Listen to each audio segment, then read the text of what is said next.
Toute cette semaine, c'est Vincent, le chef du Bois Chenu à Don Rémy-la-Pucelle qui nous a régalé. On réalise donc la toute dernière recette de la semaine, le dessert, et il est parti sur un dessert mythique au restaurant. Ouais, un grand classique aussi, une profiterole.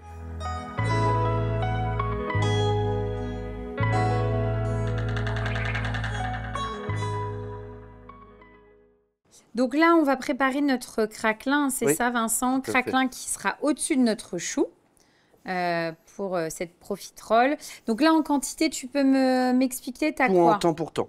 Donc, tu as autant de beurre que de sucre beurre. que de farine. Exactement. Donc, temps pour temps. Sucre, farine, beurre. Bon, sachant que là, tu es parti sur du sucre roux. Oui. Donc, pour faire le craquelin, on prend du sucre roux. Oui. Donc, on a obtenu une boule. Tu la mets donc sur un papier sulfurisé. Papier cuisson et tu vas le mettre, en fait, tu vas l'aplatir entre entre les deux feuilles. Entre deux feuilles, voilà. ok. Donc là, on va l'étaler. Tu veux quelque chose d'assez fin? Oui, relativement, oui. Et donc ça, il faut le préparer en amont, puisque ça va, tu vas le mettre après au congélateur pour que ça prenne bien, quoi. Pour que ça durcisse, parce qu'on va l'emporte-piécer, et du coup, ça va tenir. Parce que là, c'est une pâte qui est toute molle, puisque le beurre, il est pommade. Donc là, on le fait à la maison, il faudra le faire avant. Au congélateur, à la maison, allez, en un quart d'heure, c'est prêt. Hein. Ça, tu réserves au congélateur. Exactement. Et comme ça, nous, on prépare la pâte à choux. Tout à fait. Donc là, on a mis à chauffer de l'eau, du lait. D'accord. Donc on a 100 g d'eau, 80 g de lait pour 30 g de beurre. Ça marche. Une pincée de sel. Toutes les pâtes, il faut toujours mettre une pincée de sel. Ouais, et là, tu vas râper un petit peu de fève de tonka. Alors, on en met assez léger, parce que c'est vrai que c'est assez puissant. C'est très puissant, oui. Donc là, on a 100 g de farine et 10 g de sucre. Ça marche. Et donc là, hop, on incorpore notre farine et notre sucre et on mélange le tout. C'est-à-dire, on mélange bien, on évite les grumeaux. C'est ça. Et en fait, ça va faire une pâte. C'est ça le plus technique dans la pâte à choux. Donc toujours le faire au chaud. Oui. Jusqu'à obtenir un petit ballon de foot. Oui, c'est ça en gros. Oui, c'est une pâte finalement où tout est aggloméré. Hein. Et là, on va incorporer 2 œufs. Ouais. Tu casses tes œufs. Donc, que tu incorpores hors du feu. Hors du feu et un par un. Parce que l'idée, c'est d'avoir une pâte homogène de nouveau. Et que les œufs soient bien intégrés à la pâte. Et après, ça devient compliqué si on met trop d'œufs d'un coup, ça déborde. Là, on voit que le premier, il est bien mélangé. C'est bon. On ajoute le deuxième.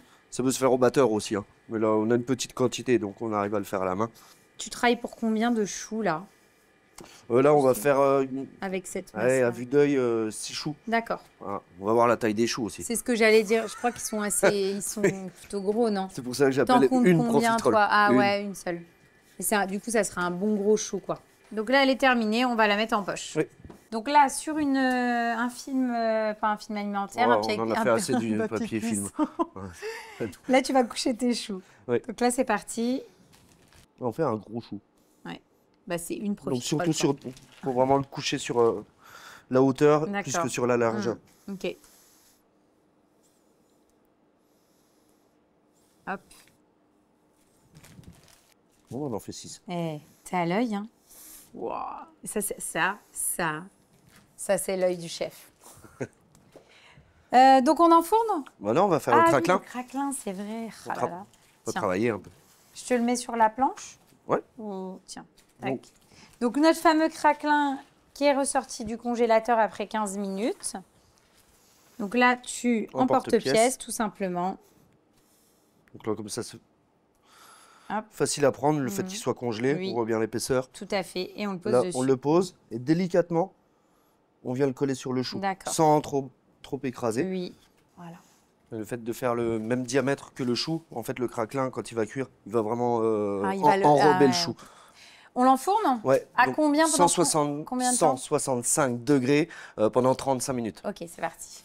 Donc là, voilà ce que ça donne après cuisson, hein, le chou. Alors, on constate que la cuisson, il est bien coloré, hein, donc il ne faut pas trop qu'il soit clair. Pour ça que le four n'était pas trop chaud et ça cuit plus longtemps. Comme ça, on est sûr que notre chou, il est cuit à l'intérieur. Ok, et en tout cas, le craquelin a bien recouvert tout le chou. Franchement, je suis bluffée. Très, très beau. Donc, on y va, on dresse, c'est parti. C'est parti. Donc là, avec un petit couteau légèrement cranté. C'est le couteau de ta mamie? Oui. Donc là, on coupe juste le dessus. D'accord. Et non pas à moitié. Comme ça, on va garder plein de volume. Donc dans la profiterole, on a notre sauce chocolat. Il y a 100 g de chocolat noir à 64%. D'accord. 100 g de crème. Oui. Et 110 g de lait. D'accord. Et un peu de fève tonka. Et voilà, j'ai gratté un petit peu de fève de tonka. Donc là, on l'a mise au bain-marie pour fondre. Hein. Ou alors au micro-ondes, ça marche aussi. Après, de la chantilly. Oui, bon, ça, crème montée. Et glace vanille. Donc pour ici, glace vanille, elle vient d'une glacière à côté, glace de la ferme. Au fond, on met un petit peu de sauce chocolat. Qui est chaud. Hein. C'est trop bien. T'en es plein. Tu me dis quand je m'arrête. Hein. Je suis trop contente. Non, c'est bien. C'est bon, hein. Merci. Après, on dépose notre chou. C'est magnifique. La glace vanille. Ok, de la ferme. Oui. À savoir que la profiterole, vous la retrouvez toute l'année au Gauche Nu. Ah oui, c'est la recette phare du restaurant. Ouais. Je peux plus l'enlever. Ah non. J'ai encore plus envie de la goûter du coup. Chantilly. Oh. C'est vrai qu'elle est en volume. C'est magnifique. C'est pour ça qu'on n'en fait qu'une. Hein. Ah bah ouais, tu m'étonnes. Elle est magnifique. Terminé. Oh. Eh ben on va goûter tout de suite. Bon, on y va, verdict. Hein. Oh, c'est magnifique. C'est exquis. Okay, c'est bon. T'as le petit goût de tonka. Alors, c'est justement dosé. Tu vois C'est vraiment divin. Mine de rien, le fait quand même de faire son chou maison, bah, ça fait toute la différence. Donc, c'est interdit d'acheter des choux déjà prêts. Et puis, ta petite sauce chocolat, la petite glace vanille de la ferme, la chantilly. On a beau dire n'importe quoi, mais une profiterole, c'est excellent. Et j'aime bien le fait de l'avoir présenté comme ça en hauteur. Il y a du volume, ouais. c'est facile à manger aussi. C'est vraiment divin. Faites cette recette, elle est facile et elle est excellente. Je valide à 300%. T'es pas la seule. Merci beaucoup Vincent pour ton accueil. On a adoré venir. Alors on maîtrise toute la semaine. Je peux te dire que maintenant la ballotine n'aura aucun secret. Nickel. Et bah écoute, on reviendra l'année prochaine. Hein, on fera une autre forme. Dans du film alimentaire. Ouais, je travaille dessus. Je travaille sur le sujet.